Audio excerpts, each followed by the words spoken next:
Good evening, ladies and gentlemen, and welcome back to the Online Sim Racing Network as we lay the pedals down with the Extreme Motorsports 99. Tonight is the NC Education Lottery 250. That's the NC Education Lottery 250, round 4 of 10, part of the Extreme Motorsports 99.com Camping World Track Series, brought to you by the Advanced Simulation Products, specializing in custom button boxes. I'm your commentator, Sean Zulu, and joining me up in the booth is David Everly as usual. How are you doing tonight, Dave? Oh, doing good too, thank you. Just ready to get back into the mix of things, coming back here tonight with the race at Charlotte Motor Speedway. Let's take a recap from last week's race. That was the Samson Motorsports 144 at Kentucky Speedway. In that race, we had Bryce Whitson Jr. bring it home, and Bryce Whitson Jr. is representing the Whitson Motorsports team. Cody McFadden came out second, Alex Kingsbury came out third, Wally Tierheimer fourth, John Sterling fifth, Curtis Vollmer sixth. We had Matt Ridgway seventh, Greg Bradshaw eighth, Jason Anderson 9th, and Scott Mitten did round up the top 10. And ladies and gentlemen, moving on to our current points standings. These points are very, very close among the top 10. Surprisingly, way too close for comfort if you ask me, considering this is race number 4, well, 3 races in. Well, Greg Bradshaw is leading in points, and right behind him is the 50 of Scott Mitten, who's actually 4 points behind him. In third place, we have a tie between Ken Huber and Jay Pryor. So Ken Huber, Aero Racing driver, that's Aero Racing driver, and Jay Pryor, Maverick Motorsports driver. They are both tied for third place in points. At the same time, they are only 1 point ahead of fourth place driver Tommy Emasi. In turn, Tommy Emasi is only 2 points ahead of fifth place driver Curtis Vollmer. At the same time, Curtis Vollmer is only 1 point ahead of Tommy Haynes in 6th place. John Sterling in 7th place, only 2 points behind Tommy Emasi. Dakota Craig in 8th place, only 2 points behind John Sterling. We have Cody McFadden 9th. And also Alex Kingsbury. Alex Kingsbury is rounding up the top 10. And Alex Kingsbury only 1 point behind Cody McFadden. So, ladies and gentlemen, the points are very, very close among the top 10, top 15, if you will. A lot of drivers in the top 10 only spread out about 1 to 3 points apart when it goes down the list. Well, ladies and gentlemen, hope everybody's having an amazing Tuesday evening tonight, April the 3rd. Well, ladies and gentlemen, type it up in the chat, get active, say something, and let us know what's on your mind. I see some people who already typed it up. We have Brandon Ketchum back in the chat. Welcome back, Brandon Ketchum. Hashtag Team Gillen Motorsports. Welcome back, Brandon. Hope you're doing well tonight. And also Gillen Motorsports himself. That is Joshua Gillen. Welcome back, Joshua Gillen. It is great to see you again. Pat T in the chat as usual. Welcome back, Pat T. Hashtag Maverick Motorsports all the way. Absolutely. Heck of a team. Looking down this list, further down in the chat, we have All-American. All-American is back in the chat. Welcome back, All-American. H&H Motorsports, bring it home tonight. Yep, H&H Motorsports has some cheerleaders in the chat. Welcome back, All-American. It's great to see you again. And also, we have John Sterling in the chat. John Sterling, welcome back as well. Hope you're doing well, man. Stuck at work tonight. Very sorry to hear about that, man. We'll look forward to seeing you again next week at Dover International. Well, going to tonight's race, ladies and gentlemen, the NC Education Lottery 250 at Charlotte Motor Speedway. This is a heck of a track. One of my personal favorites. Here tonight, we are dealing with an 86-degree Fahrenheit track temp. The clear skies, 77 degrees Fahrenheit air temperature, and winds from the north at 6 miles per hour. Well, the grid is ready, and tonight our post sitter is 57. Oops, scratch that. Sorry, 07 of Christian DeFalco. Christian DeFalco, post sitter. 74 of Greg Bradshaw, points leader in second place. Mr. Highside himself, 68 of Ralph Vanderforst in the third place spot. The 99 of Bryce Whitson Jr., last week's winner at Kentucky Speedway, starting fourth. Bobby Tinch, fifth. Curtis Vollmer, sixth. Alex Kingsbury, 7th, 81 of Travis Pryor, 8th, the 50 of Scott Mitten, 9th, and 28 of Matt Ridgway in the 10th place spot. Hunter McDaniel, season number 9 champion here in the track series at ExtremeMotorsports99.com, starting 11th place. 25, Doug Blackman, 12th. We have the 7 of Jacob Bell, 13th. Garrett Helmlinger, 14th. 80, Jay Pryor, 15th. Tommy Haynes, 16th. Joshua Gillen, 17th. Adam Eisenhower, 18th. Kerry Cleaver, 19th, and Tyler Homan in the top 20, right up the top 20 in the 20th place spot. The 13 of Gary B. Whitson, 21st. The 5 of Randy Perdue, 22nd. 36 of Jason Eisenhower, 23rd. Nick Hunt, 24th. Chris Voiles, 25th. Brandon Ketchum, 26th. Jeffrey Gillum, 27th. Scott Brooks, 28th. Jason Anderson, 29th, and Gary Woobot in the 30th place spot. In the rest of the field here, we have Chris Thorman, Timothy Hamlet, Robert O'Neill, Pedro Jose Luis Buyones, Octavio Rondoletto, and Ken Ladd rounding up the rest of the field, giving us 35 drivers starting tonight's race.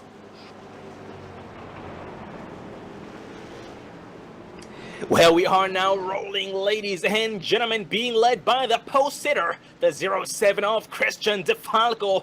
Tonight, we have a special treat coming to us live on the Online Sim Racing Network. 138 laps, that is 138 laps at Charlotte Motor Speedway, with drivers running lap times of 29 to about 31-second lap times.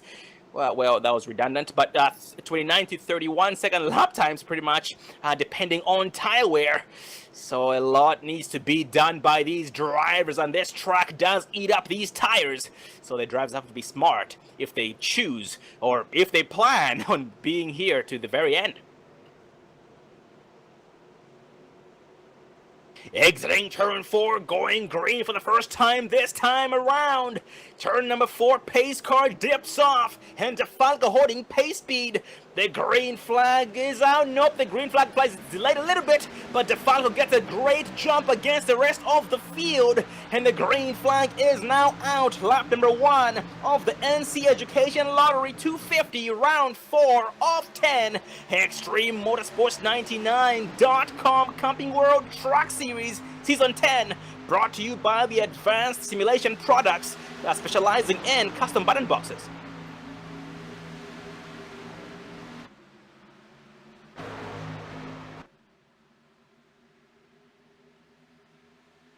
And so far, the first 5 laps of every single run, ladies and gentlemen, so much side by side is going to be going on. And as we speak, Bryce Whitson on the outside of 48 of Curtis Vollmer. They are side by side, but 81 of Travis Pryor, a helping bumper, a helping hand. 248 of Curtis Vollmer, but off the exit of turn 2, Bryce Whitson maintained or let a slight nose with a slingshot entering turn 3. Almost clearing 48. Yes, he clears him successfully. Very nicely done. Surprised that Bryce Whitson was able to make that pass on the outside line this early on in the race with only 3 laps in. But now a lot of single file going on, a lot more single file than I would have imagined here with 3 laps into tonight's race. But we have some more side-by-side developing. We have Doug Blackman on the outside line getting freight trained, but it seems like the 80 on his inside. That is Jay Pryor. And next in line behind Jay Pryor is the 86 of Adam Eisenhower.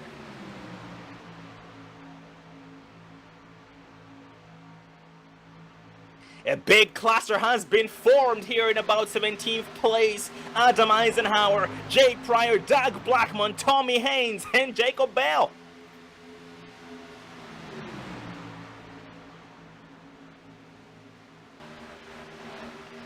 So a little bit of a battle was going on between Matt Ridgway and Bobby Tinch, but Bobby Tinch was able to get around that, or I mean to get out of that successfully.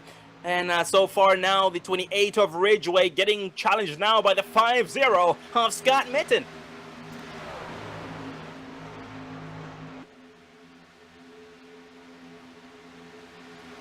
Surprisingly, the outside line is coming into play very, very early on into the race. 5 laps in, and the outside line, a lot of drivers on the outside line have been able to be successful, make those passes successfully. That is quite surprising. You know, the new tire model here on iRacing, the drivers taking extra advantage of that. And now Hunter McDaniel, Maverick Motorsports driver, defending champion behind the 28 of Ridgway.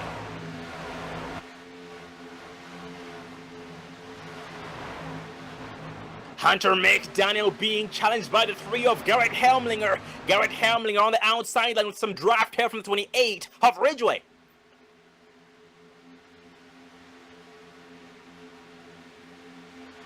And the more these two drivers battle, the more the drivers behind them catch up. So far, 7 of Jacob Bell next in line. Jacob Bell is going to fall back in line behind the 3 of Garrett Helmlinger, as Hunter McDaniel was able to get ahead of Helmlinger and still somehow be able to challenge the 28 of Ridgway on his inside.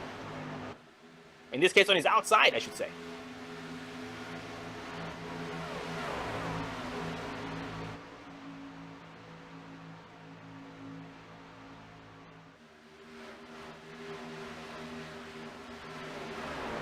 And some well-dressed machines throughout the whole entire field. We are gonna go through and over these paint schemes as the race progresses. The hard work of these drivers does not go unnoticed. So we're gonna, take time to look at those paints later on into tonight's race. But up front here, the 07 of DeFalco is still the race leader with a 2/10 of a second lead against the second place driver and points leader, Greg Bradshaw. Oh man, on the exit of turn 2, DeFalco ended up falling way too short. Bad exit, bad enough for Greg Bradshaw to go to his inside. Side by side, well, squash side, well, actually, yes, back side by side, as Greg Bradshaw pushed very tight on the inside. Yep, a bad entrance by Greg Bradshaw entering turn 3 against DeFalco, and bad exit by DeFalco on the exit of turn 2 during the last lap. So it ended up balancing out between the two drivers, and now 68 of Ralph Vanderforst, Mr. Highside himself, is creeping up on Greg Bradshaw at quite the rate.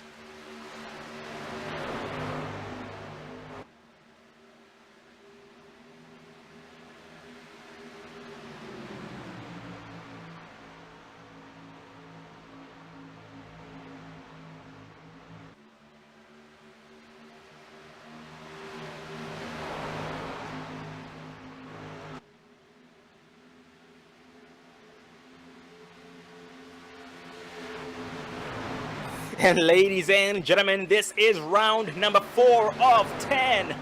This is round 4 of 10 in the regular race season before the chase begins. So after this race, only 5 more races remaining for the drivers to get themselves locked. Well, actually, get 6 more races, because next week is going to mark the halfway mark in the regular race season. And so far, we have 3 drivers who have themselves locked into the chase. That's going to include Ken Huber, Bryce Whitson Jr., including Randy Perdue. I repeat, Randy Perdue, Bryce Whitson Jr., and Ken Huber. So these drivers are already locked in early on in the season. So congrats to these drivers, as a lot more will be trying to get onto that list to challenge Hunter McDaniel for the championship.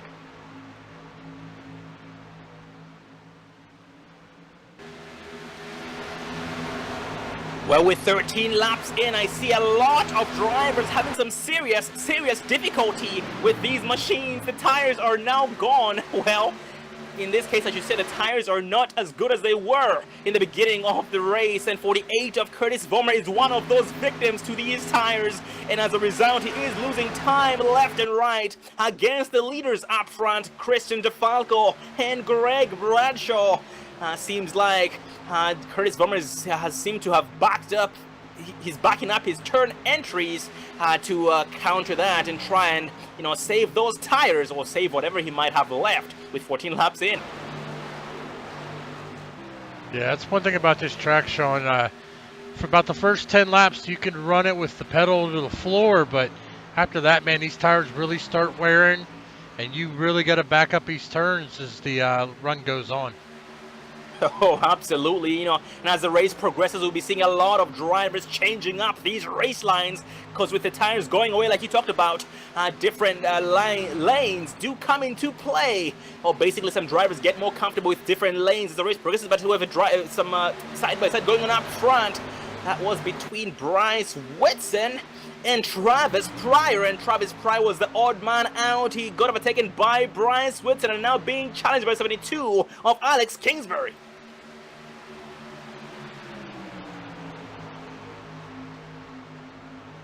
But 81 of Pryor gets back around the 72 of Kingsbury and maintains the 5th place spot.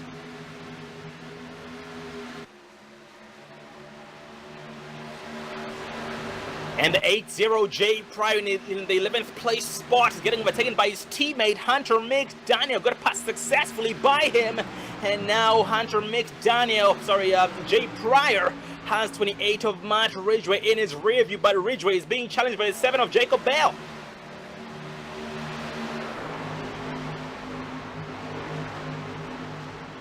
A driver on the apron, 61 of Jeffrey Gillum. Jeffrey Gillum just went off pit road 15 laps down.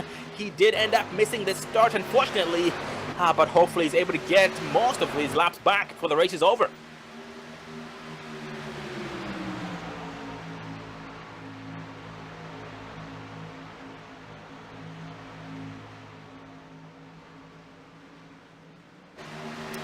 Oh, actually, I just read this in the chat, and thank you very much for thanks for pointing this out. But we do not have any more quick fixes, ladies and gentlemen, all season long, and last season included.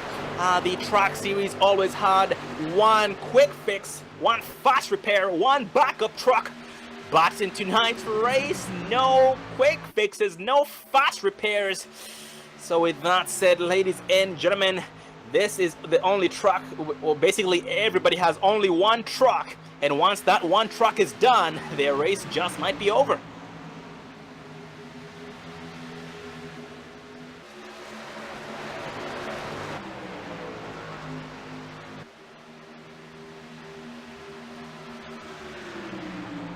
And we are 19 laps in, well now 20 laps in. And ladies and gentlemen, just a reminder, and for the new viewers out there who might not know this, we do have a 65% fuel limit, that is 65%. So you should expect to see the drivers come down 2 to 3 times all race long, well, under green flag conditions. But if we do have some cautions, they will end up coming down more than that to take those tires.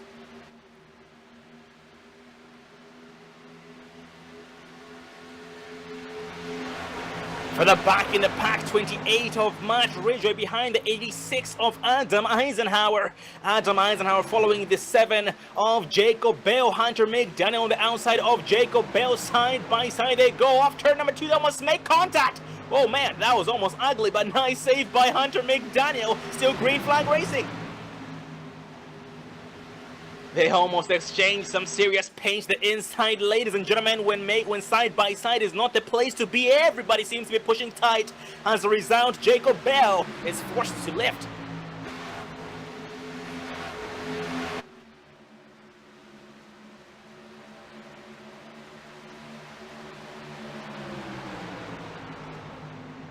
Oh, contact on the exit of turn 2. Adam Eisenhower involved in it, spinning back on the racing surface. The caution flies, and he gets hit by ongoing traffic. Oh man, caution flies on lap 22. Gonna focus on Adam Eisenhower and see what happened.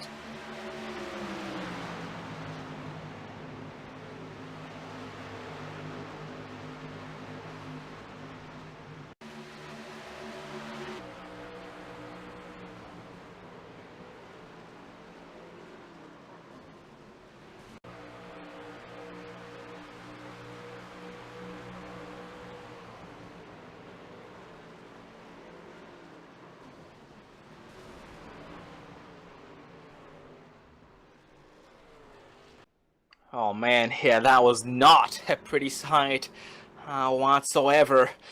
The machine on the inside did push up way too tight, and that forced contact there between Adam Eisenhower and Jacob Bell, including 28 of Matt Ridgway, who had nowhere to go, and 13 of Gary Whitson as well. Got a piece of the action, actually got a piece of the spinning machine.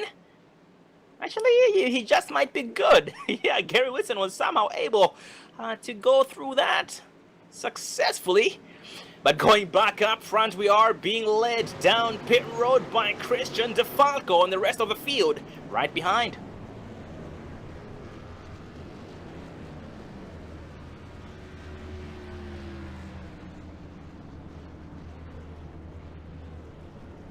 So everybody on pit road is going to take nothing but 4 tires. Well, 4 tires, full tank of gas.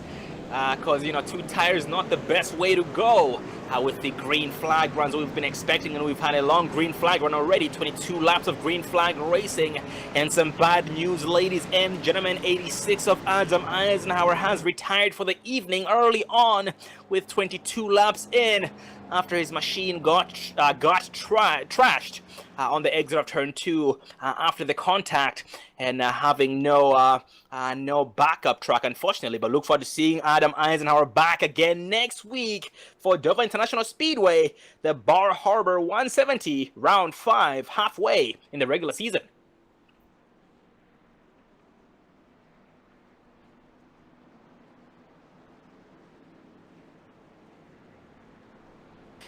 And the Lucron Automotive driver up front, 07 of DeFalco, is still in the lead. Second place driver is now the 81 Travis Pryor, Greg Bradshaw third, Ralph Vanderforst fourth, and Bryce Whitson Jr. rounding up top 5. And this does give us some time for a race interview. So let's focus on the 07 of DeFalco up front, the leader.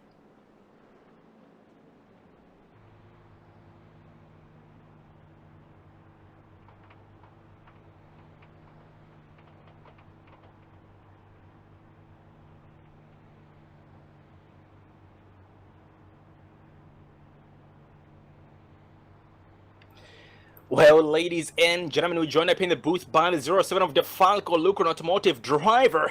Gonna go up there, Christian. How you doing? Good, how are you? Doing good. Well, man, a heck of a race on your part here so far.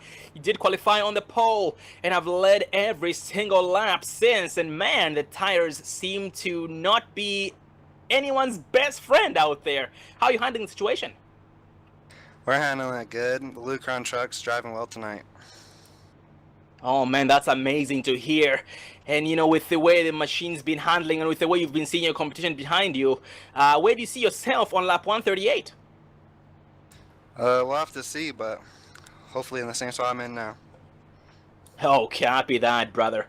And also, Christian, you have one of the best, one of the most well-dressed machines out there. Do you want to tell us a little bit about the paint? Yeah, so we got the paints through C-Note Designs. He worked on them all year and then put them on the truck night before the first race, and we're looking good out here. Oh yes, you are. C-Note Designs, ladies and gentlemen. Christian DeFalco, Lucron Automotive driver. You are now back 1 to green, buddy. So once again, make us proud as usual. Thank you.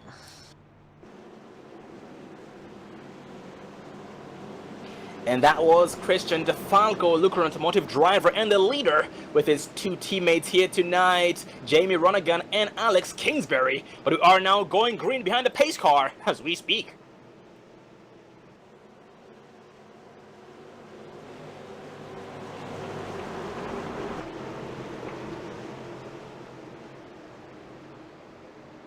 Pace car dips off. DeFalco finds the gas, but the green flag is out, and a great restart by DeFalco against second place driver Travis Pryor, who was able to fall back in line and maintain second place against Greg Bradshaw.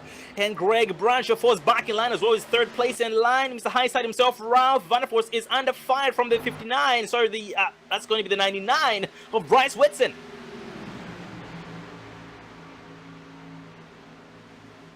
Entering turn 3, Bryce Whitson able to get around Ralph van der Forst, but off turn 4, Ralph is back with a big run, a slingshot engaged, and side by side they'll stay throughout the front stretch.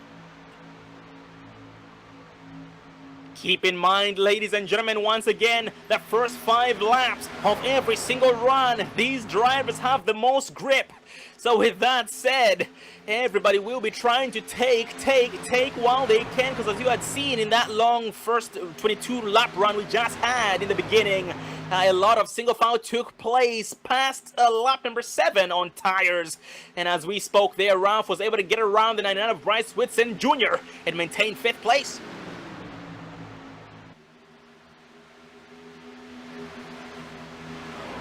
And here we have the 3 of Garrett Helmlinger trying to challenge the 66 of Bobby Tinch, but Bobby Tinch was able to get around him or get a slingshot past turn number 2 and clear him successfully.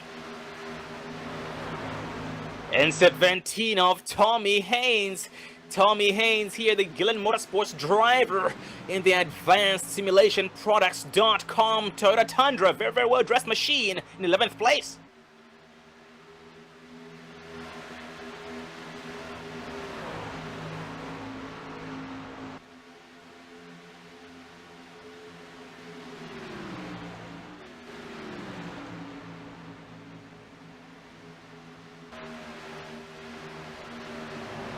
And single foul going on from about first place to 20th place. Yep, a lot of single foul going on.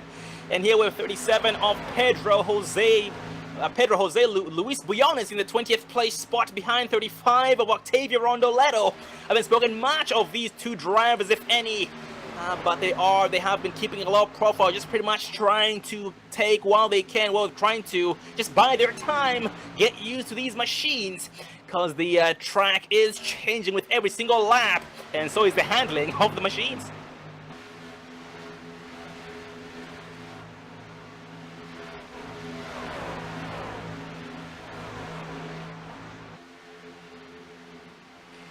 And with this race here at Charlotte Motor Speedway being an afternoon race, this really does also affect the handling of these machines. Usually the machines here in the late afternoon do become way too tight, extra tight. So the drivers might not be a fan of that, but so far handling it quite well. But 27 of Jason Anderson is getting freight trained as we speak. Got overtaken by 91 of Robert O'Neill. But now next in line on his inside is the 149 of Scott Brooks.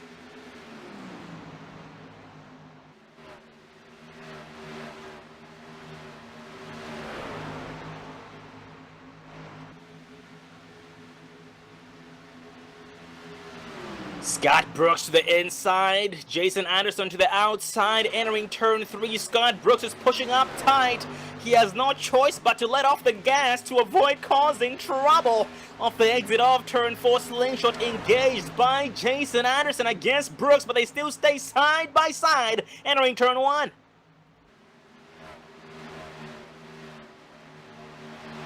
This is pulling in some drivers, namely Gary Woobot, Joshua Gillen. These 2 drivers catching up to the battling machines at a fast rate.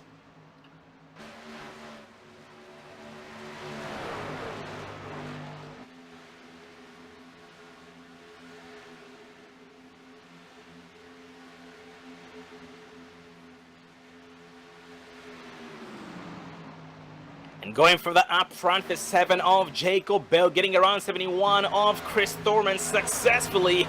And that actually keeps Thorman in 23rd and Jacob Bell in 22nd. A slow machine on the racing surface on the inside line. That is the 36 of Jason Eisenhower. Off turn 4 is way under speed due to heavy damage. Yep, he stays low to let the faster traffic by. No harm done.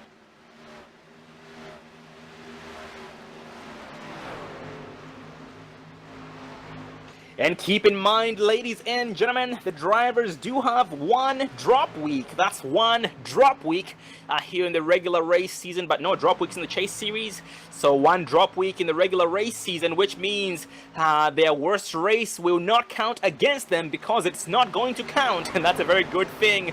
And something tells me for most of the drivers, their worst race is most likely going to be round number 2, which was at Milwaukee.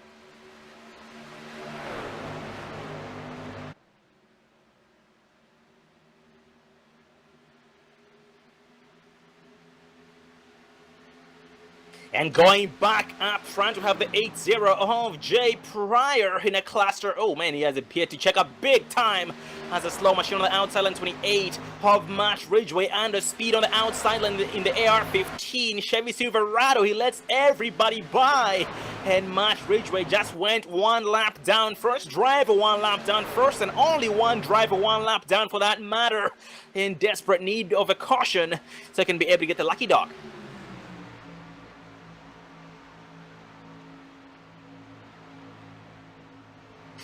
But going back up front, the race leader, 07 of DeFalco, Christian DeFalco, is still in the lead. But Travis Pryor, hot on his tail, is making his presence known in that rearview mirror, just making him know, letting him know, if you make a mistake, I will take it, without any second thought.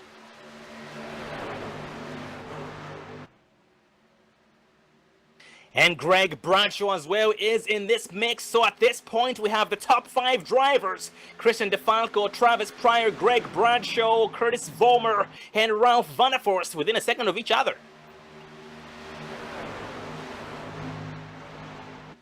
And 68 of Ralph Vanderforst, Mr. Highside himself, not usually up front this early on in the race, but tonight he did start up front in the 3rd place spot and has been up front ever since. And something tells me we're not going to get rid of him anytime soon, if any. And as we speak, 99 of Bryce Whitson to his inside, trying to make a move.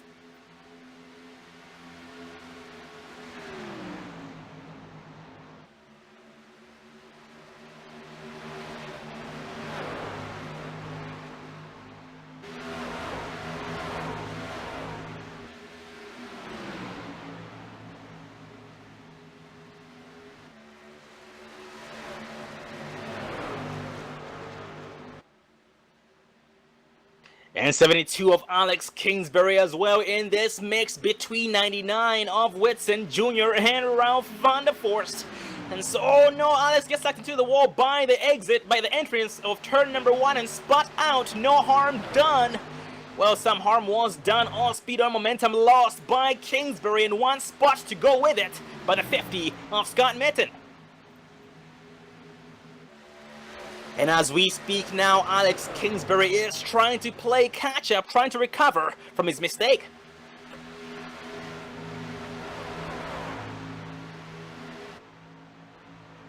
And a big cluster has been formed, a 4-track pack, if you will. Doug Blackman in this mix. Doug Blackman, Jay Pryor, Gary B. Whitson, and Tommy Haynes.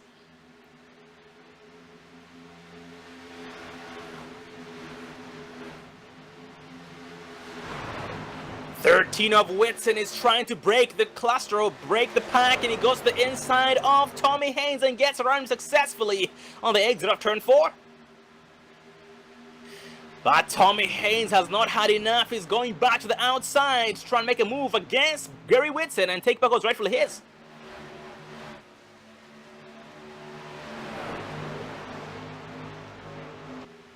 $25 of Doug Blackman sees a free lunch program and an opportunity against 17 of Tommy Haynes as they are now side by side. Turn 3. Tommy Haynes, the odd man out, getting freight trained, just lost 2 spots in 1 lap to 25 of Doug Blackman and the 8-0 of Jay Pryor. Oh man, he almost makes contact with Jay Pryor. No harm done. Still green flag racing.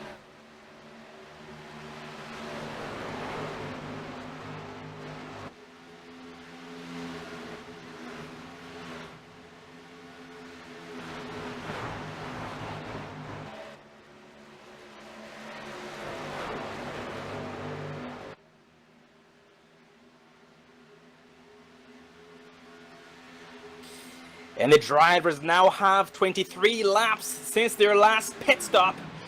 So with that said, here in the next 10 to 15 laps, green flag pit stops should kick in, or even sooner.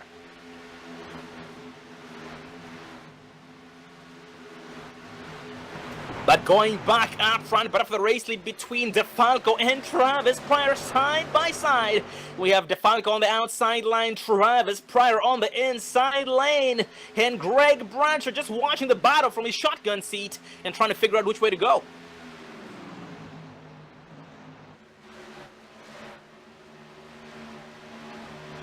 DeFalco slingshot engaged off the exit of turn 2 and a big lead against 81 of Pryor entering turn 3, but they still stay side by side. This is not a good thing for the two drivers up front, Travis Pryor and DeFalco, because this is attracting a lot of attention. We have Curtis Vollmer in this mix and Greg Bradshaw. That is not good.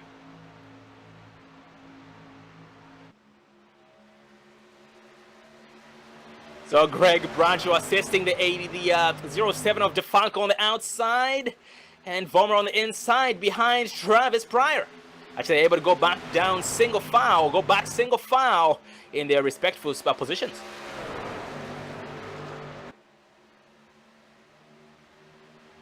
.48 of Curtis Vollmer to the inside of 74 of Greg Bradshaw, side by side in the Lowe's machine.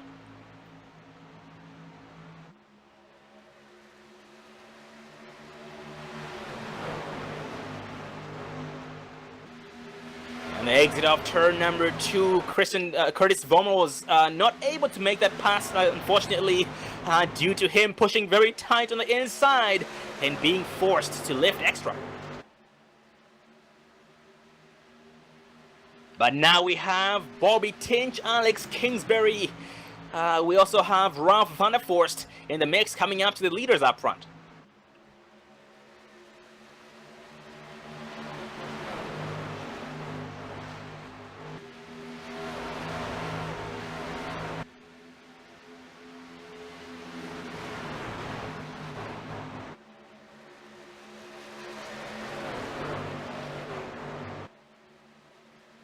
Ralph van der Forst, the 68, Mr. Highside himself is having some difficulty with that machine. It's becoming extra tight, extra pushy. As a result, he's being forced to lift extra. Less speed equals to more time lost against the leaders or his opponents in this case. But off the exit of turn number 2, he's able to hold off Kingsbury and Bobby Tinch.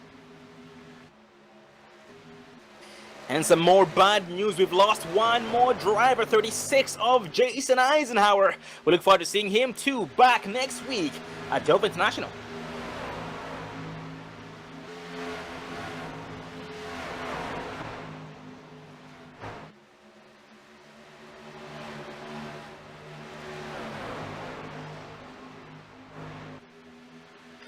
And for the back in the pack, the 9 of Chris Voiles, Bandit Motorsports driver here, currently in the 16th place spot behind the 8-0 of Jay Pryor.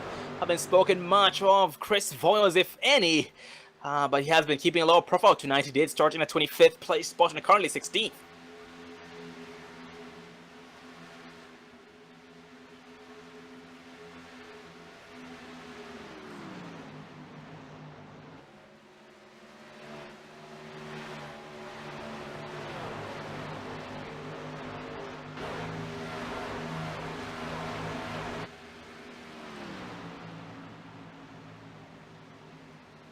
And up front here, we have a big cluster going on. Second place through to about 6th place. We have Travis Pryor, Curtis Vollmer, Bryce Whitson, Greg Bradshaw, and Scott Mitten in a mix of their own, or a pack of their own, if you will.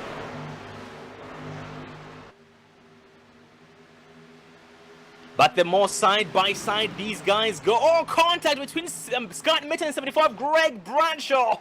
Oh man, off speed by Greg Bradshaw has been lost in one spot. 250 of Scott Mitten, as both drivers are in recovery mode. So Scott Mitten some right side damage, Greg Bradshaw left side damage, but still tracking.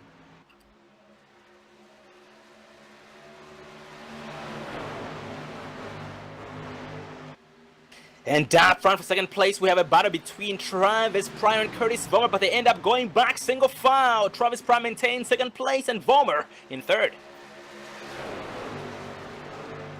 Christian DeFalco up front, bad entry to turn number 3. As a result, a lot of speed momentum has been lost by him.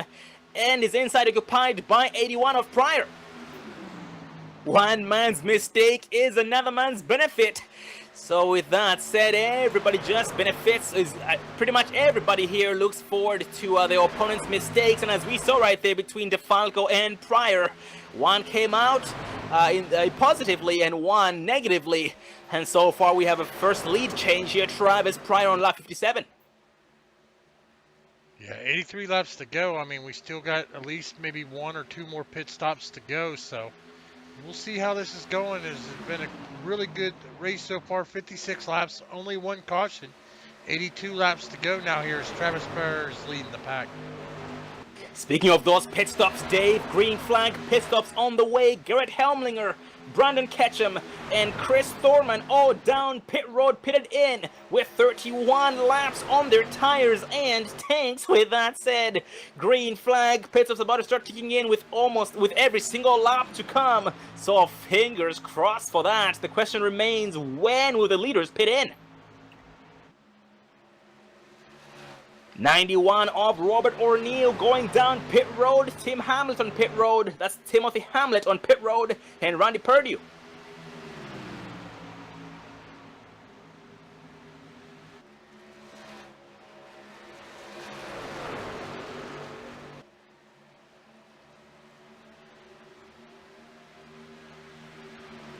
Everybody taking 4 tires with full tanks of gas. Doug Blackmon on pit road with 35 laps in, but the leaders still going strong.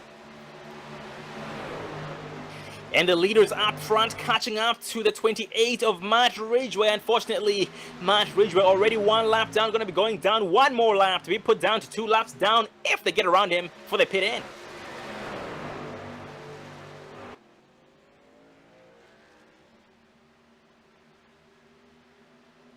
Yep, Matt Ridgway stays high, and the leaders get around him on the inside. We have Jay Pryor on pit road, Chris Voice as well on pit road, including Jacob Bell. Well, since Jay Pryor, Maverick Motorsports driver, pitted in, maybe Travis, his teammates too, should be going down pit road this time around. Actually, scratch that. Travis Pryor hammered down, still going around 1 more time, but look at that, his biggest opponent, 07 DeFalco, on his outside. Now we have Scott Mitten, Greg Bradshaw, Gary B. Whitson, and Tommy Haynes all down pit road.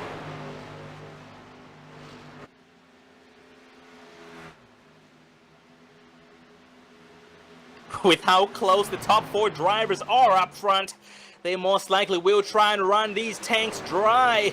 Actually, DeFalco is one of them, peeling off down pit road. Oh, he's going way too hard sideways entering pit road. He pits the cone. Did he get caught speeding? Gonna see what happened there. So pit road speed limit is 50 miles an hour, and he hit the cone at exactly 50 miles per hour.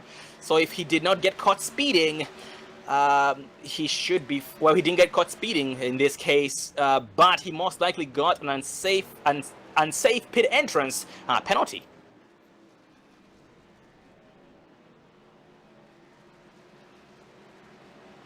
And as we speak, he is rolling off pit road. 13.5 seconds spent on pit road. Actually, nope. Looks like no penalties. It's all clear.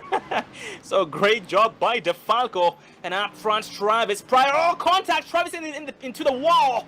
He got pitted due to a little bit of miscommunication there, entering his pit stall. Oh man, this is not a good thing for Pryor. And that was contact between Travis Pryor and Bryce Whitson Jr.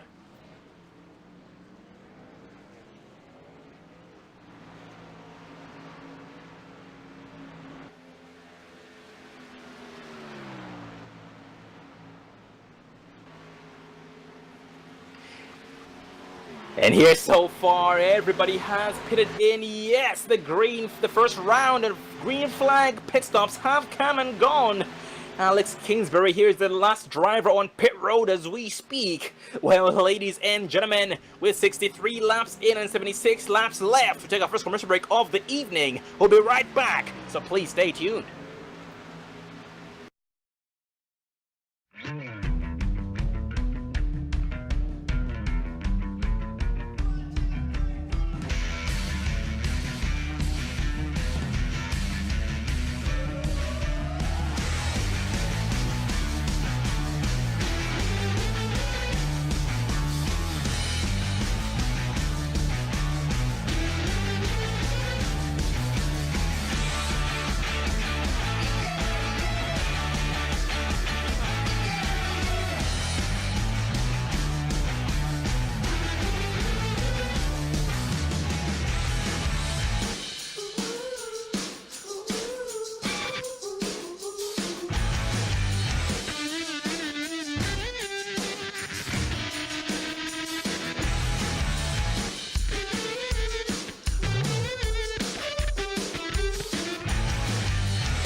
Don't let your first date be your last. Visit People Against Distracted Driving at PADD.org.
Welcome back, ladies and gentlemen, to the Online Sim Racing Network. Tonight's race, the NC Education Lottery 250 Round 4 of 10 Extreme Motorsports 99.com Camping World Truck Series Season 10, brought to you by the Advanced Simulation Products, specializing in custom button boxes.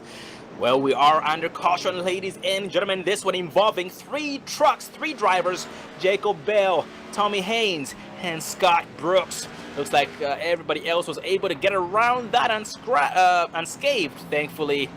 But this is going to be our second caution, and with one of the green flag cycles going through. Well, here we are now. 07 DeFalco is still in the lead, with leading everybody down pit road as we speak. And we have a new viewer in the chat. That is Landon. Welcome to the Online Sim Racing Network there, Landon. Hope you're doing well tonight. And tornadoes in the area, buddy. Stay safe, and listen to the instructions. And that's in Kentucky, southeastern Kentucky. 10-4, brother. Yep, stay safe, man. Stay safe.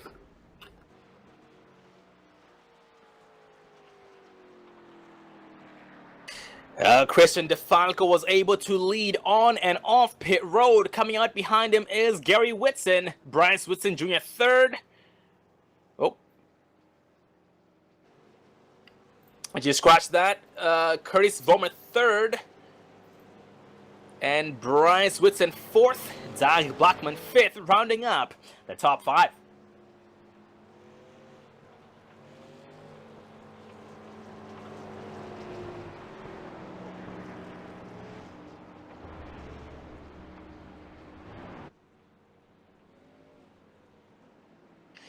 And we have a 35 of Octavia Rondoletto, currently in the 14th place spot. Is coming a very, very long way tonight from the 35th place spot. Once again, from 35th to 14th. That's very, very impressive. And the 12 of Brandon Ketchum. I haven't spoken much of Brandon Ketchum here tonight, if any. But he is here as well, currently in the 15th place spot behind... Oh, actually, that just changed. In the 11th place spot. Behind the 5-0 of Scott Mitten.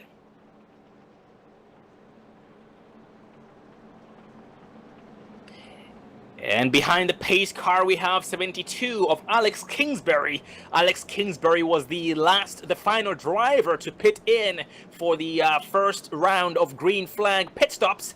And as a result, he's now behind the pace car, 1 lap down. And once the lights on the pace car turn off, he will be getting the wave around the pace car, right ahead of his teammate, the 07 of DeFalco with the Lucron Automotive team.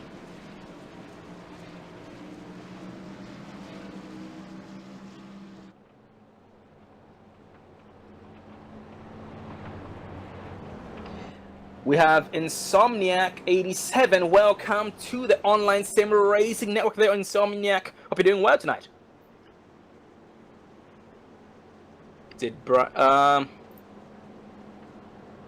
Insomniac, to answer your question, nope, that was a racing incident on pit road because they were side by side during the cycle. Yep, I saw some of the viewers out there wondering the incident between Bryce Whitson Jr. And Travis Pryor was a racing incident as they were side by side entering pit road. Well, we are now back 1 to green, being led by 07 of Christian DeFalco. We have Curtis Vollmer second place in line behind DeFalco on the inside. On the outside line, we are being led by Gary B. Whitson with his teammate behind him, 99 of Bryce Whitson Jr. We are going green.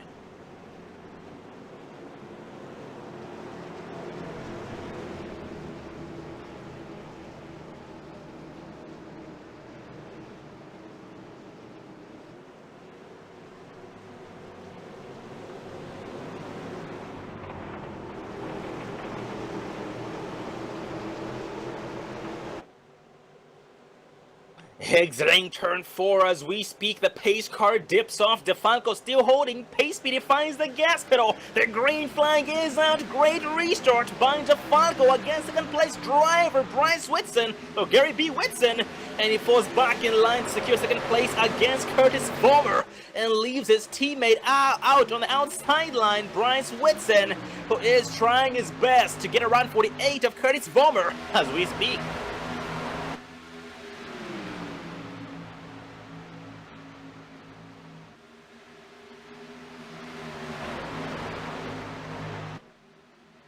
The two teammates up front, Gary B. Whitson and Bryce Whitson Jr. have found each other.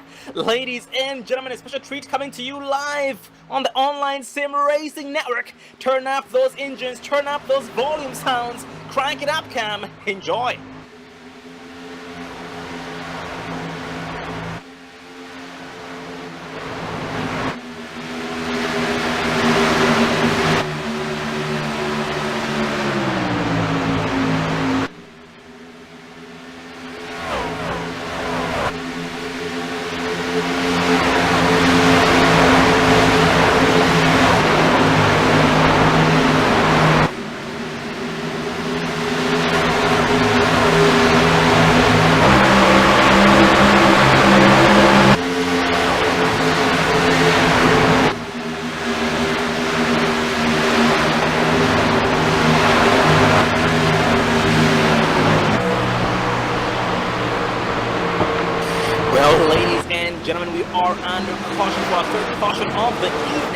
Involving 77 of Tyler Harmon, unfortunately. Also the 5 of Randy Perdue. Yeah, looks like it happened entering turn 3.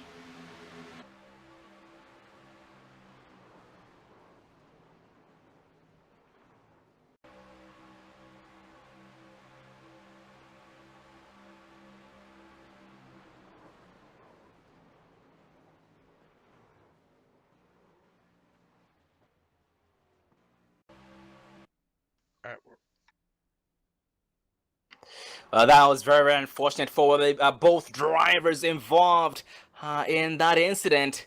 And in this case, 77 of Tyler Harmon getting the worst end of that deal. But for the most part, everybody was able to get around that unscratched. So great awareness by all the drivers. But unfortunately, we've lost one more driver, the 7 of Jacob Bell. We look forward to seeing him again back next week for Dover.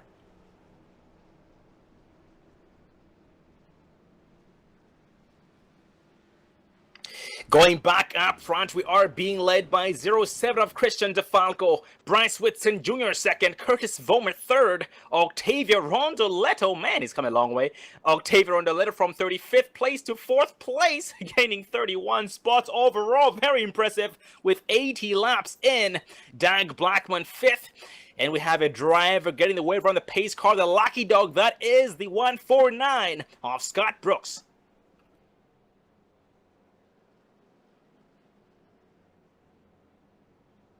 And Austin Hawkins tuning into the chat. Welcome back, Austin Hawkins. Hope you're doing well tonight, man. Hope you're doing well.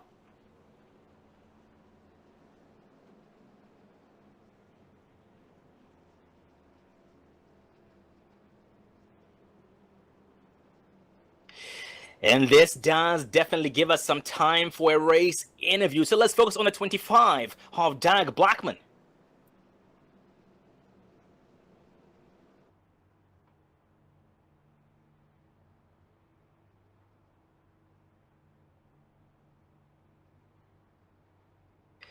Well, ladies and gentlemen, we joined up in the booth by 25 of Doug Blackman, solo driver in the DD Motorsports team. Good call up there, Doug. Hey, how you doing? Good, how are you? Hanging in here, just trying to make some laps.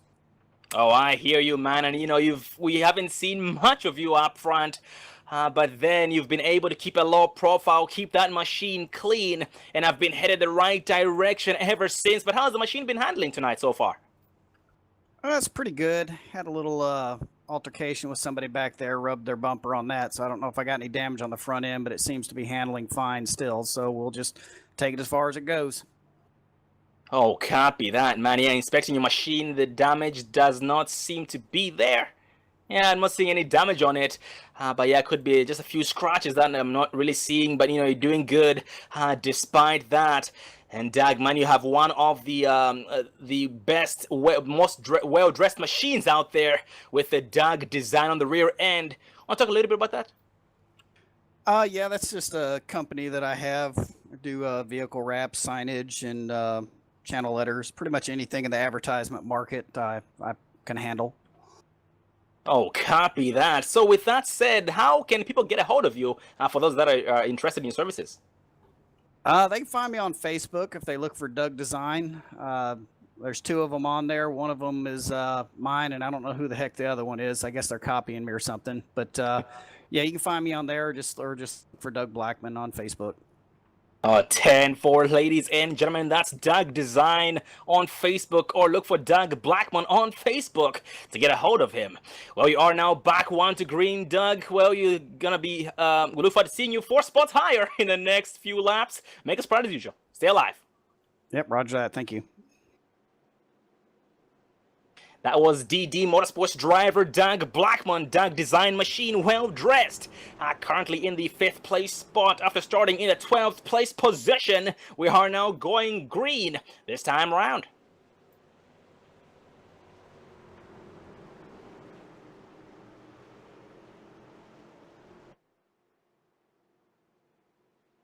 A pace car dips off. DeFalco holding pace speed. He finds the gas, but the green flag is out, and once again he gets a great restart against 2nd place and 3rd place drivers Vollmer and Bryce Whitson Jr., who are now side by side for 2nd place. Curtis Vollmer going from 3rd place to 2nd place on the exit of turn number 2 with the first green flag of this run. We have the 35 of Octavio Rondoletto currently behind the 99 of Bryce Whitson Jr. and ahead of the 25 of Doug Blackman.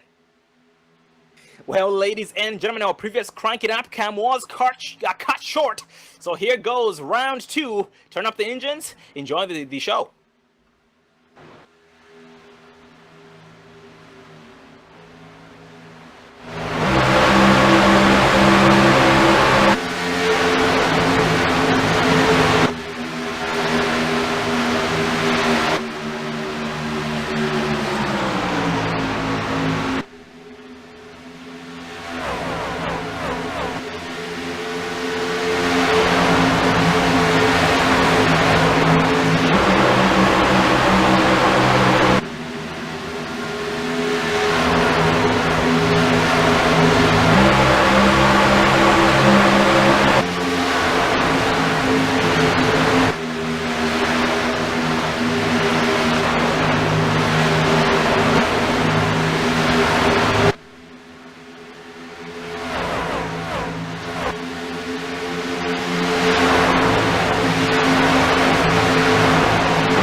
Well, ladies and gentlemen, that was the Crank It Up Cam, courtesy of the Online Sim Racing Network here tonight. And we do hope that you guys enjoyed listening to these V8 machines roar and sing as one in one pack. And we are currently still being led by 07 of Christian DeFalco, Bryce Whitson Jr. second, Curtis Vomit third, Octavio Rondoletto fourth, and Doug Blackman in the 5th place position. And ladies and gentlemen, we are 90 laps in. That is 90 laps left, with 90 laps complete and 49 laps left in tonight's race, which means we still have one final pit stop required in order for the drivers to be able to make it the rest of the way.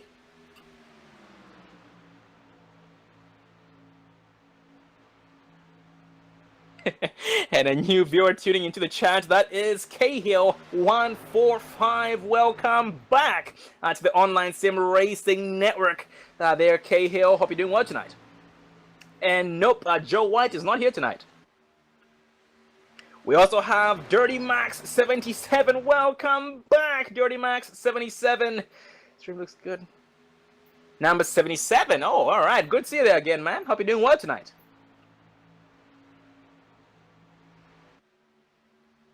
Yep, that's 77 of Tyler Harmon.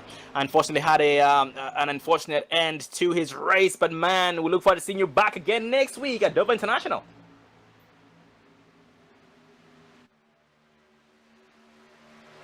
Drive for Diabetes Awareness. That is none other than Brent Kuo himself. Welcome back, Brent. It's been way too long. Hope you're doing well tonight.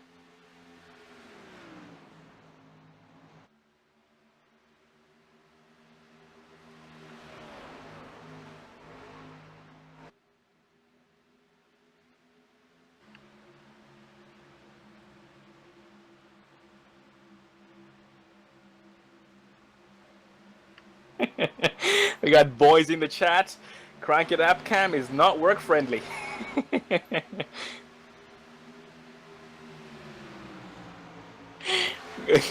Going further back in the pack, we have a 72 of Alex Kingsbury on the outside line of the 9 of Chris Boyle. Side by side, they go for 12th place spot.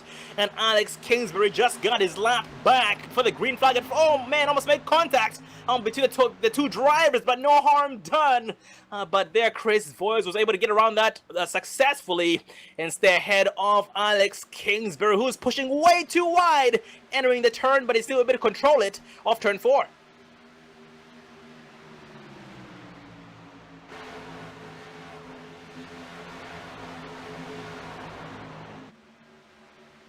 Alright, Brent Kuo is racing the Wednesday night Xfinity Series here with the Extreme Motorsports 99. And this, ladies and gentlemen, is a good time to talk about the Extreme Motorsports 99.com. They have a lot to offer. They have Oval Series and Road Series that you guys can join based on experience. So on Monday nights, they do have a Road Series and the Xfinity, Pro Can-N Series. So Monday nights, Road Series and Pro Can-N Series. On Tuesday night, Track Series, and Wednesday nights they do have Xfinity Series, so you guys can join any of those based on how much experience you have, because they place you in different series based on experience. So check them out at their website, extrememotorsports99.com. Drop the first E in Extreme and start with the X, extrememotorsports99.com. And this is the NC Education Lottery 250. That's the NC Education Lottery 250, round 4 of 10. ExtremeMotorsports99.com Track Series Season 10, brought to you by the Advanced Simulation Products.com, specializing in custom button boxes.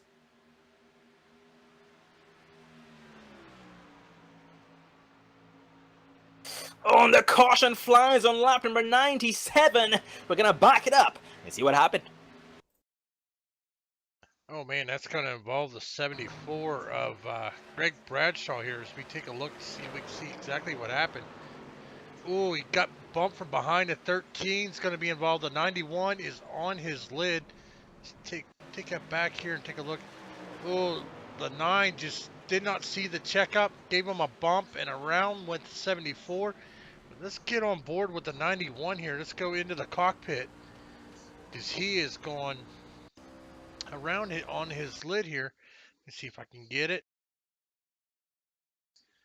All right, let's rewind it here. Here's the cockpit view from the 91 machine. Robert O'Neill is the 74 of Greg Bradshaw comes up, and then unfortunately, he goes for a little bit of a ride on the side there. Oh man, yeah, very, very unfortunate for all drivers involved, and that looks like only 3 drivers got a major piece of that. And even the last wreck was a 3 truck wreck, so far we have not seen the big one, so fingers crossed. I'm not sure if I want to see the big one at all tonight. But for the driver's case, I guess not. But unfortunately, we've lost Robert O'Neill, the 91, the driver who was on his lid, flipping in every single direction known to mankind. Unfortunately, we'll look forward to seeing him back again next week at Dover International Speedway for the Bar Harbor 170, the halfway mark of the regular race season. And now here we have 39 laps left. The most we saw drivers go on their tanks during the before the first round of green flag pit stops was about 36 laps, no, 37 laps. So if they save gas under this caution, they should be able to make it the rest of the way.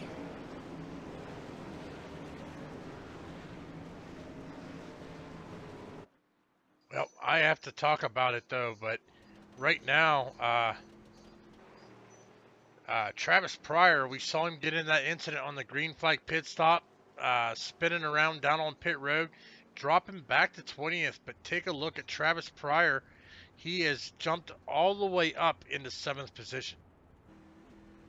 Oh man, absolutely, very good observation. Yes, he's come a very, very long way, and actually also ahead of his teammate, the 80 of Jay Pryor, and behind his other teammate, 57 of Hunter McDaniel. They have finally found each other with 39 laps to go. Like a dream come true, well, for them at least, and for Pat T included in that.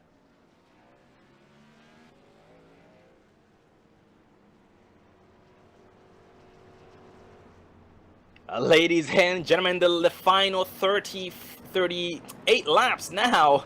Well, once we go green, basically it will become hectic, because now it is go time for a lot of the drivers out there. And if it does go green, they still have to save these tires so they can be able to stay consistent and fast until the very end. As we had seen during the first green flag run, the first 22 laps in the race, we went green flag racing. A lot of drivers fell off the pace with about 10 laps on their run. That just lets you know how bad the tires go away if the drivers do not take care of them. And so far, the heaviest movers, man, Octavio Rondoletto once again from 35th place to 4th place behind Curtis Vollmer. We also have Nick Hunt. I haven't spoken much of Nick Hunt tonight, if any, but Nick Hunt from 24th place to 7th. Joshua Gillen has kept a low profile all race long until now, from 17th place to 8th. We also have the 9 of Chris Voiles from the 25th place spot to 13th. Timothy Hamlet, 32nd place to 14th. We have Gary Woolbot from 30th place to 15th. Brandon Ketchum from 26th to 18th. Jason Anderson from 29th to 19th. And also Pedro Jose Luis Bullones from 35th place to 23rd. And so far we are showing only 23 drivers on the lead lap. That's 23 drivers on the lead lap, with the rest of the field 1 or more laps down. And unfortunately, we've lost one more driver, 17 of Tommy Haynes, retiring here with 102 laps complete. I will look forward to seeing Tommy Haynes back again next week at Dover International.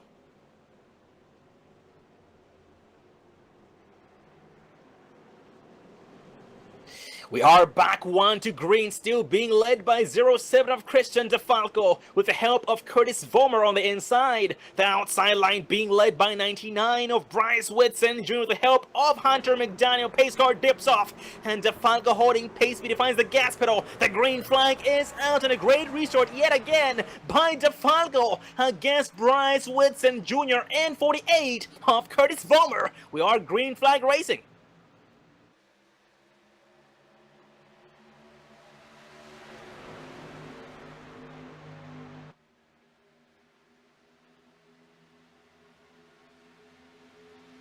And some side-by-side already going on between 25 of Doug Blackman and the 8-0 of Jay Pryor. They end up going back down single file. Jay Pryor crossover engaged against Doug Blackman. Textbook right there. They stay side-by-side through the front stretch, entering turn 1. Man, that was some clean in and out by Jay Pryor against Doug Blackman. But off turn number 2, Doug Blackman is still giving it all he has. And so is the 8-0 of Jay Pryor. They almost make contact entering turn 3. No harm done. But Doug Blackman decides to just back off as a result of the near contact. But we are still green flag racing. He's still high on the outside line, but now on the his inside is occupied by the 72 of Alex Kingsbury.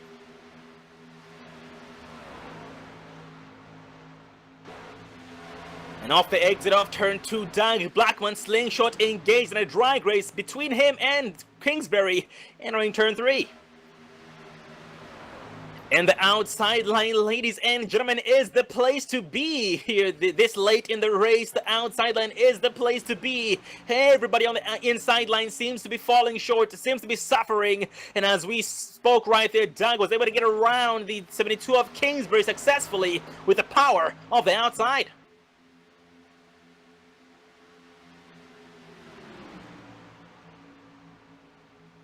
And dash to the inside of the 4-0 of Jay Pryor. Jay Pryor, Advanced Auto Parts Machine in the green, very, very well dressed as usual. And he's trying his best to hold off Doug Blackman.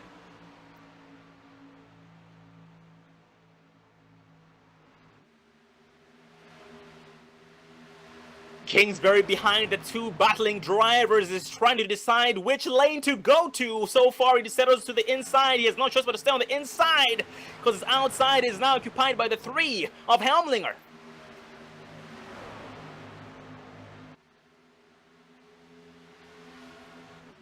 Oh man, so we have 40 Joshua Gillen, Doug Blackman, Garrett Helmlinger, and 72 of Kingsbury. Yes, these 4 drivers have lost about 0.6 of a second against the leaders up front as a result of the side-by-side going on.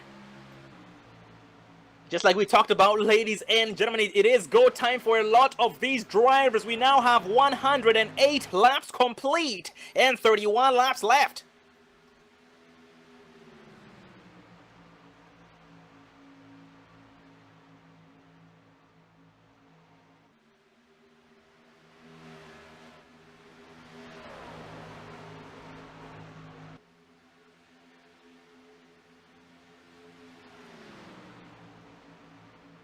Well, ladies and gentlemen, with 30 laps left in tonight's race, we're going to take this time to take our final commercial break of the evening. We'll be right back, so please stay tuned.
Welcome back, ladies and gentlemen, to the NC Education Lottery 250. That's the NC Education Lottery 250, round 4 of 10. Part of the Extreme Motorsports 99.com Camping World Track Series Season number 10, brought to you by AdvancedSimulationProducts.com, specializing in custom button boxes. Well, we are under caution, and this one involved 2 drivers, 2 trucks, 25 of Doug Blackmon, unfortunately, and also the 40 of Joshua Gillen as a 2 truck wreck on the exit of turn number 2, giving us this caution. Well, with that said, ladies and gentlemen, everybody did come down pit road as a result. Everybody will be able to make it the rest of the way. At this point, we have 22 laps left into tonight's race, still being led by 35, oh, actually, scratch that, new leader, 35 of Octavio Rondoletto. We have Christian DeFalco 2nd, Bryce Whitson Jr. 3rd, Curtis Vollmer 4th, and Travis Pryor in the 5th place spot.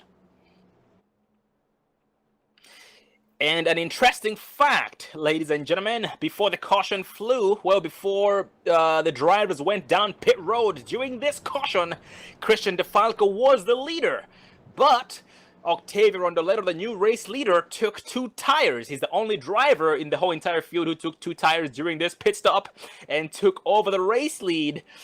With that said, we're going to see exactly how that treats him or how that works out for him, if it works out, once we go back green flag racing, because it will still have a lot of laps left on tires, that is.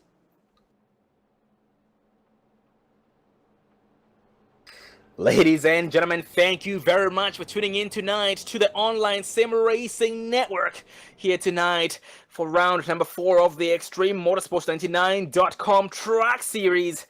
Ladies and gentlemen, next week is round number 5. The race is going to be entitled the Bar Harbor 170 at Dover International Speedway, and that's going to be round 5 of 10. With that said, that will mark the halfway mark, or that's going to be the halfway race of the regular race season before the chase begins.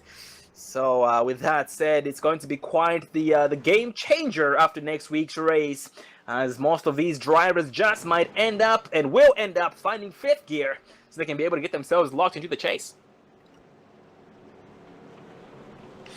And we are now back 1 to green, still being led by Octavio Rondoletto with the help of 99 of Bryce Whitson Jr. The outside line being led by Christian DeFalco with the help of Curtis Vollmer. So we have 1 2-tire hero, and the 2-tire hero is the one in the lead. So let's see how this plays out. I mean, he's going to be fine the first 5 laps, but after that, that's most likely when everything negative will kick in, if it kicks in. But fingers crossed, hopefully not.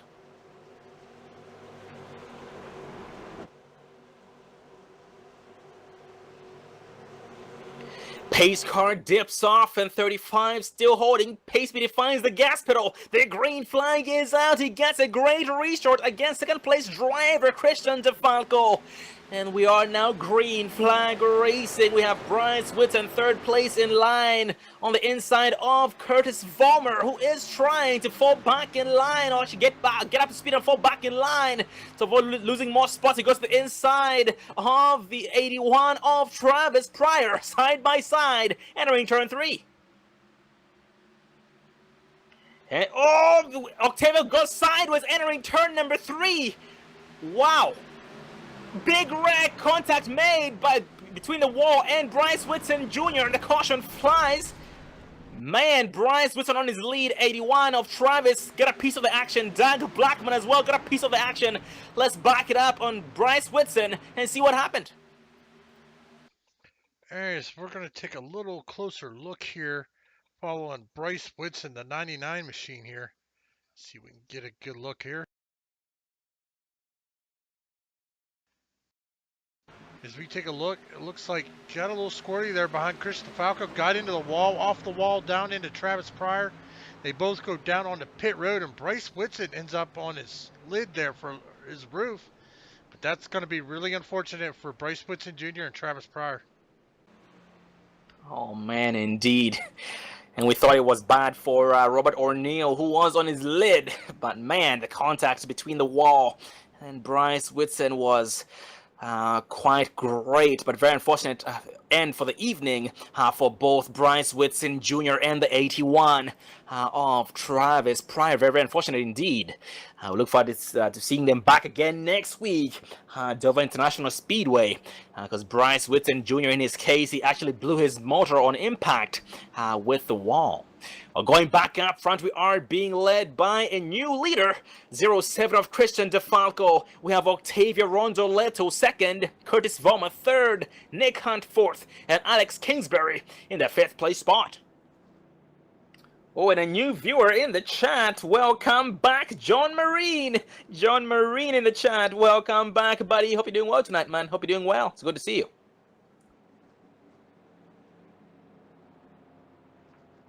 Yep, we now have 16 laps left in tonight's race. That is 16 laps remaining.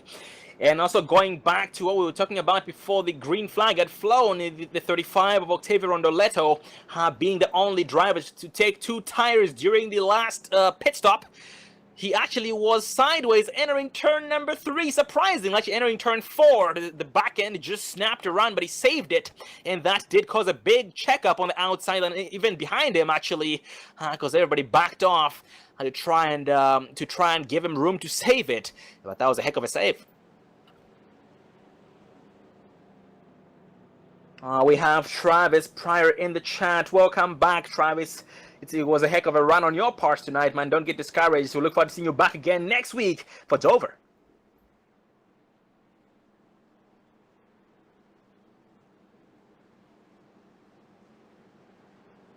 And that right there, ladies and gentlemen, the 81 is the second ever champion of the Extreme Motorsports 99.com Pro Can-Am Series right there, Travis Pryor.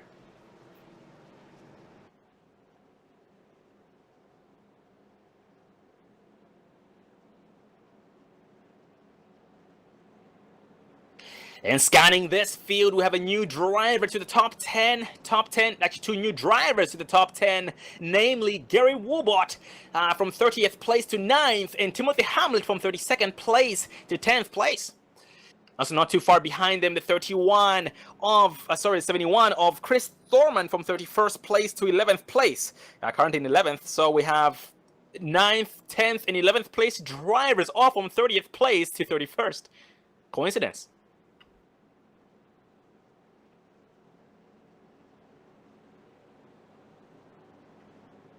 Ladies and gentlemen, the gloves have been off. The gloves are going to be off again once the green flag flies, because we will have a 13-lap shootout. Yep, a 13-lap shootout will be coming up. So fingers crossed, everybody's gonna find 5th gear. So 0% give and 100% take. So 100% take and 0% give.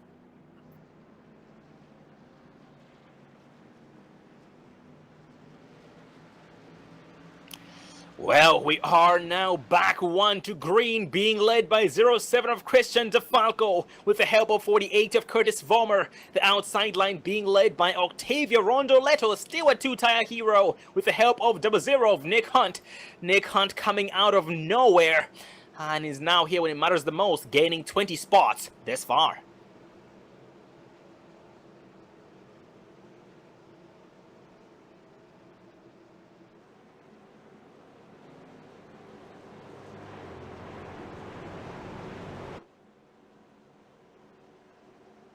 Ladies and gentlemen, it is that time of the evening, so please put the popcorn away, put the refreshments away, and buckle up and hang on tight, hold on tight. It will be quite the ride, and you do not want to make a mess. Exiting turn 4, going green, everybody getting bunched up nice and tight. The pace car dips off. DeFalco holding pace, but he finds the gas pedal. The green flag is out. A great restart against Curtis Vollmer and Octavio Rondoletto, who were caught sleeping. And he gets a very good, about a 5/10 of a second lead, actually about 2/10 of a second lead against 48 of Curtis Vollmer. And now Octavio Rondoletto here is in the 3rd place spot, trying to play catch up as he was caught sleeping on the restart.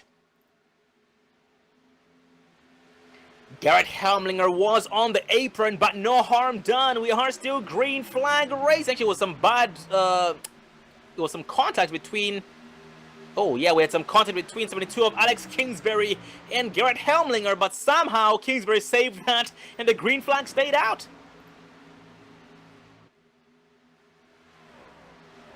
For third place, 00 of Nick Hunt is making his presence known on the inside of Octavio Rondoletto with a bump from the rear end from the 57 of Hunter McDaniel on the inside. Rondoletto has the preferred race groove, the outside line. The inside line is way too pushy, way too tight. They have to lift extra to avoid causing trouble, drifting up, that is. As a result, Octavio ends up winning that fight. And Nick Hunt stays right behind him in fourth place, trying to hold off the Maverick Motorsports driver, Hunter McDaniel, in the fifth place spot. Hunter McDaniel says no, he goes to the inside line, but he might not have him. Actually, he's able to stay side by side with him throughout the front stretch.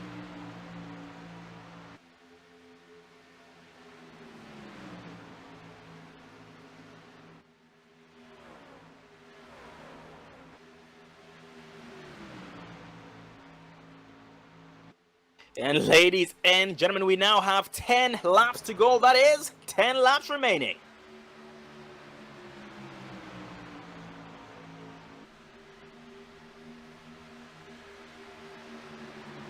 And so much single file going on as we speak, but some side by side in the 9th place spot between Gary Whitson and the 5-0 of Scott Mitten going at it as we speak.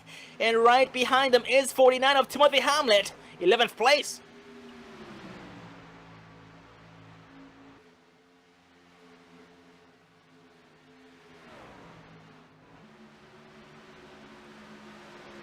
And the 5-0 Scott Mitten and 13 of Gary Whitson have one thing in common, and that's that they both have some damage on their machines.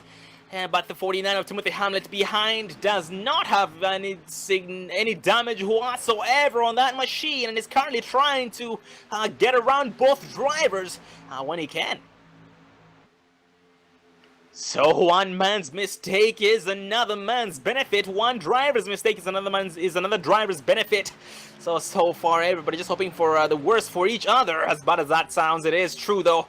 Going back up front, DeFalco currently in the lead, about its 10th of a second lead against 48 of Curtis Vollmer, who is in second place.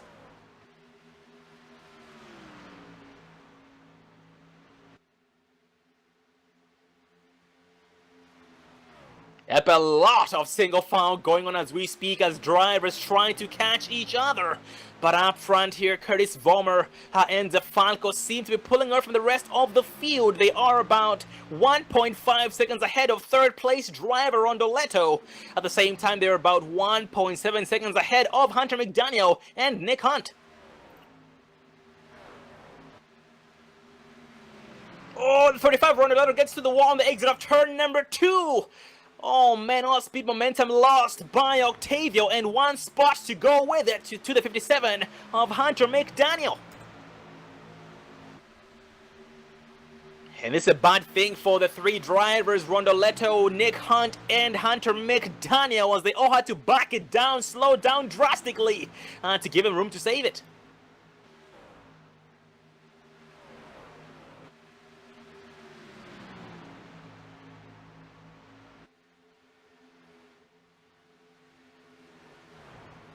For the back in the pack, the 9 of Chris Voiles going at it side by side with the 27 of Jason Anderson. They are both on the lead lap in the 15th and 16th place spot respectively. On the exit of turn 4, Chris Voiles was able to edge out and clear Jason Anderson successfully. At the exact same time, Alex Kingsbury is on the outside of Anderson as we speak.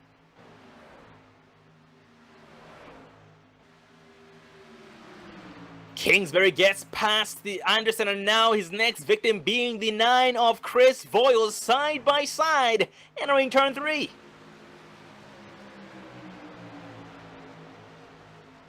Oh, Kingsbury way too close to the outside wall, gets sucked in and spun out. All speed All momentum lost, and 2 spots to go with it to the 27 of Anderson and the 9 of Chris Voiles as he tries to play catch-up as we speak.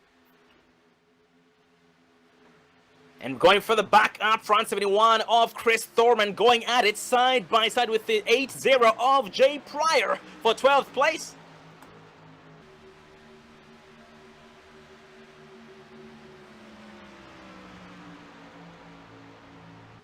And Chris Thorman falls back in line behind the 8-0 of Jay Pryor, and he maintains that 13th place position. But we now have 2 laps to go, ladies and gentlemen. 2 laps to go. Next flag is the white flag. At the same time, next flag ends the race.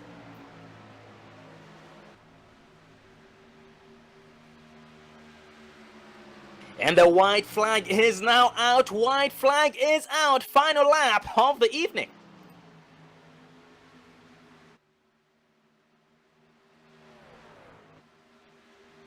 And a battle we have going on here so far between the 4-0 of Joshua Gillen and the 9 of Chris Voiles. Oh man, we had some contact. Big wreck on the exit of turn number 2 involving Jason Anderson. But the white flag is already out. So going back up front, 07 of DeFalco is going to bring this thing home unchallenged. Curtis Vollmer comes out second. Hunter McDaniel comes out third.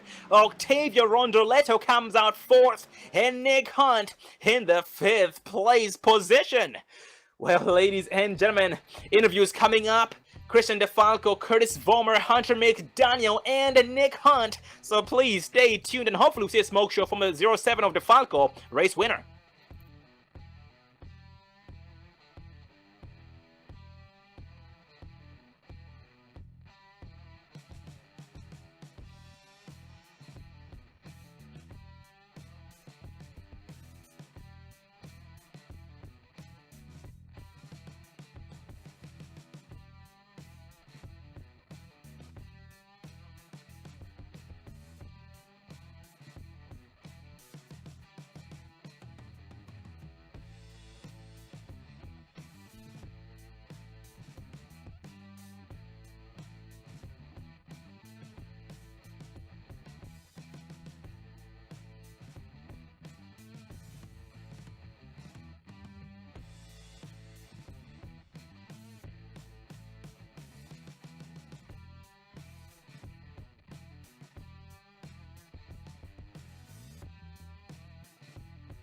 Well, ladies and gentlemen, joined up in the booth by the top 3 drivers and a special guest tonight, Christian DeFalco, Curtis Vollmer, Hunter McDaniel, and Nick Hunt.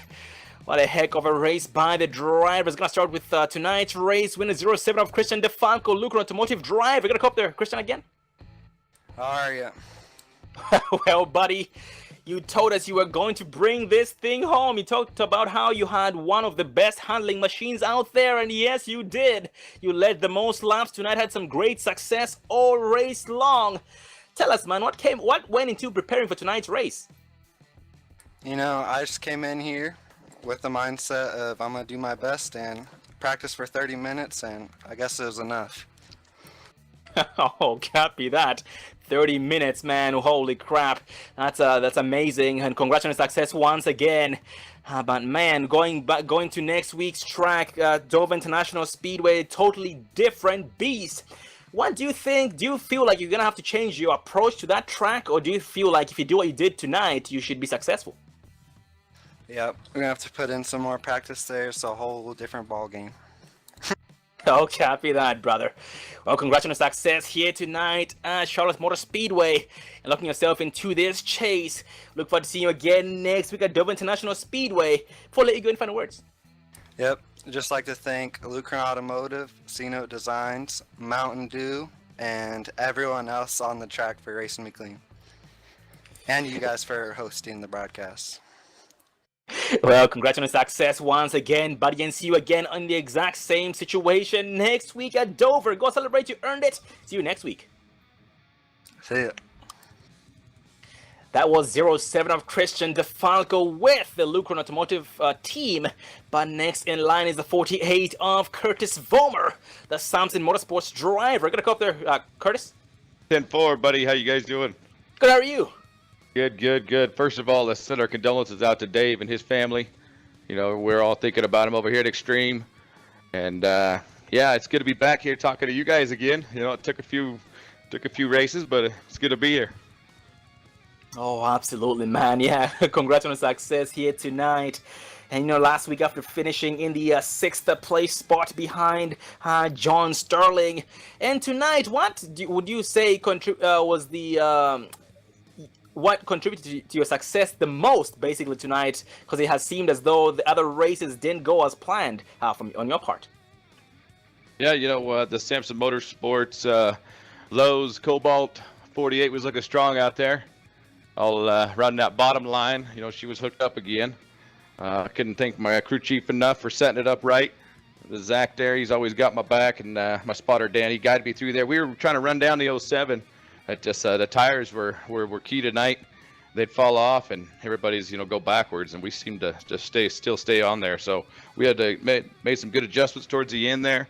My car chief Gage set us up real good. We got the new 48 scheme out for Charlotte tonight, so it was good. We had good pit stops. It takes it all to win one of these, so we had it. Oh, absolutely, man, and congrats on the success tonight. I was talking about the tire, like you mentioned. We noticed there in the beginning, the first 22 laps, the first green flag run we had in the beginning, the 22-lap run, that was, we noticed you were one of the drivers who was struggling when it came to that long run, I believe it was 7 to 12 laps in, but once you changed that up, like you talked about, how you ended up coming out on top, and congrats on the success. Starting tonight's race, man, you were 6th place in points, and only 2 points behind your next opponent, or in this case, the victim, 05 of Tommy Emasi. But with tonight's performance, man, you have gained a lot of spots, without a doubt, and that does not go unnoticed. And how do you define the season so far, man? I know we're coming up to the halfway mark next week. Yeah, I figured we have a win by now. We've been real strong, been flirting with that top fives. We had a not so good Daytona out the chute, but that's on, it's just is what it is. We had a real good day there. We ran up top, most of the day, got caught a little netcode, little wreck, and it ruined us. But, we were 28th or something like that coming out. So we had a lot to improve on. And since then, we've been firing all cylinders. The Samson Motorsports team, we haven't had the best luck tonight, but or this season. But we got 3 drivers that are looking strong, looking good. Tyler and Bobby there. Tyler just keeps getting caught up into, stuff that is just unfortunate events. It's racing. We're all racing real hard. A lot of strong racers out there, but we rebounded these last 3. Getting top 5s, and we'll move on. From here and go ahead and try and get that elusive win for this season to lock us in the chase. But yeah, we're looking good so far. So. We got some new employees out there. Brad West, I could give a shout out. He did good on the car this evening. New employee out there working hard. So, yeah, it's good. Samson Motorsports is looking strong. First season altogether. Oh, absolutely, man. And your success does not go unnoticed, definitely, as a team. And congrats once again. For Lego and final words. For Lego celebrate. You know what? Just thanks for everything. Thanks for the fans. Thanks for Rick for given us a place to race. All you guys for hosting. We appreciate it. You guys do a great job, and look forward to for the next one. Samson Motorsports, here we come. Well, congrats once again, buddy, and go celebrate. See you again next week, 1 spot higher. Have a good night. Thank you. You guys have a good one. Thanks. That was Samson Motorsports driver Curtis Vollmer finishing 2nd place, but next in line is our defending champion, season number 9 champion of the Truck Series, Hunter McDaniel, Maverick Motorsports driver as well. Get up there, Hunter. Yes, sir. Loud and clear. How doing tonight? Really well. It felt like we passed every car twice, so a lot of fun out there tonight. Funny you mentioned that, because we actually did not see much of you as much as we see. Well, basically, always in every single race, it seems like we always find you up front in the beginning, midway, and towards the very end. But tonight was quite different for you, same as Milwaukee Speedway. We noticed you just kept a low profile. You did end up going, back and forth, but then still ended up finding yourself up front towards the very end of the race. What was your strategy tonight? Well, unfortunately, got caught up in a mess early in the race and had to go to the back, and then from then on, it was just about conserving tires and just watching those lap times, pacing them against the leaders, not pushing it, see where I could save tires and just be good on the long run. And I think we had one of the best long run cars out there. But unfortunately, it came down to like a 19 lap little run at the end, maybe less. And so what didn't really work out in my favor, but I was fortunately able to work my way up into the top 3. But just trying to be more consistent this season, and I think it's gonna help me definitely in the long run, especially if we have more of these long green flag races like we did tonight. Oh, absolutely, man, and a very well executed race on your part. And last week you were not able to make it, unfortunately, at Kentucky. But the week before that at Milwaukee Speedway, man, that was a hectic race. A lot of damaged machines by the end of it, and you were able to finish in the 15th place spot, and a very big improvement here in tonight's race. And that does not go unnoticed. So congrats, and keep up the great work. But man, we're also shifting to a totally different new beast next week, Dover International Speedway. How do you feel you have done in the past at that track in the past seasons? We had a strong truck in Dover last year. Unfortunately, once again, got caught up in a mess kind of late in the race and didn't get the finish that we wanted to. But we've shown speed, and I'm excited for Dover. High banks, high speeds, a lot of fun. Can be a nightmare if you get caught up in something, but it's a lot of fun, and I think we got a fast truck, and these guys better watch out. I think we'll have something for them next week. Oh, copy that, brother. Well, congrats on the success here tonight, and we look forward to seeing you 2 spots higher at Dover International. And for you, go any final words? I just want to say thank you once again to Pat T, watching out there as always, and all of Maverick Motorsports. These guys are great teammates, and thank you guys for putting on this show. It's really appreciated. Well, congrats once again there, Hunter, and see you again 2 spots higher next week with your team, Maverick Motorsports. Make us proud. Thank you, Sean. Take care, guys. And that was Hunter McDaniel, defending champion and 3rd place finisher tonight. But next in line is a 0-0 of Nick Hunt, also one of the worst aliens here in the track series, in the Extreme Motorsports series. Got a cup there, Nick? Gotcha. How you doing tonight? Doing great. Finally got a decent finish. Oh, absolutely, man. We did not see much of you there early on in the race. We didn't speak much of you there in the very beginning, but then towards the very end, you ended up working your way towards the front. And we also noticed that you ended up sustaining some right front damage on your machine. But how's the race tonight? Well, my qualifying effort's what really put me back in 23rd. I had a bad qualifying effort, and had to just be patient and slowly work my way up there, and finally did get up there. And then that last caution we had before that last restart there, I got a little damage from a car on the side there, and I thought, well, there's the end of my race again, but was able to hang on to get a top 5 anyway, so I'm glad to have that. It's been a bad start to the season for me, so had something happened at the end of every race and knocked me back in the standings, so it's just been a slow start. I'm glad to finally get a top 5. Oh, well, Nick, despite that, this just might be the turning point of your season. And, fingers crossed, hopefully it is. You're an amazing driver, man. And, we have a lot of high expectations for you, way too high for you. And look forward to seeing you, 5 spots higher with every single race to come from now on. And what would you say was the most challenging part of tonight's race for you? Well, they took the fast repair away, so it's pretty nerve-wracking when you start back towards the back of the field and come through there knowing that if you get some damage, your race is going to be over with. And so just being able to be patient and let things work out for you, and just take it easy and not to panic, and it worked out. Oh, absolutely, man. Well, congrats on the success here tonight. And also, Nick, you have one of the best dressed machines out there, also for a great cause. Want to talk about that a little bit?